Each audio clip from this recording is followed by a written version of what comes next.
आष्टी मतदारसंघाचे भाजपचे आमदार सुरेश धस यांचा मंत्रिमंडळामध्ये समावेश करा यासाठी समर्थकांनी देवाला साकडं घातलंय। समर्थकांनी आष्टीमधल्या खंडोबा मंदिरात साकडं घालत धस यांच्यासाठी प्रार्थना केली आहे। राज्याचे मुख्यमंत्री म्हणून देवेंद्र फडणवीस यांनी काल शपथ घेतलेली आहे। त्यानंतर मात्र महाराष्ट्रामध्ये भाजपचे जे कार्यकर्ते आहेत मोठ्या प्रमाणात जल्लोष साजरे करताना आपल्याला पाहायला मिळतात। मी सध्या कुसळमच्या परिसरात आहे। इथलं ग्रामदैवत जे आहे तो खंडोबा मंदिर आहे आणि या ठिकाणी साकडं घालताना आपल्याला जे सुरेश धसांचे जे समर्थक आहेत ते पाहायला मिळतात।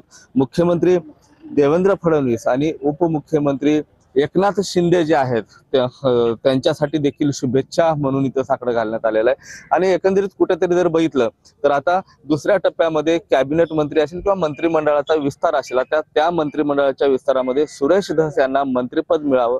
लोक भावना जर पाहता 80,000ची लीड सुरेश धसांना या आष्टी मतदारसंघातून मिळालेले, त्यामुळेच इथले जे समर्थक आहेत सुरेश धसांचे समर्थक आहेत ते कुठेतरी आता आक्रमक होताना पाहायला मिळतात।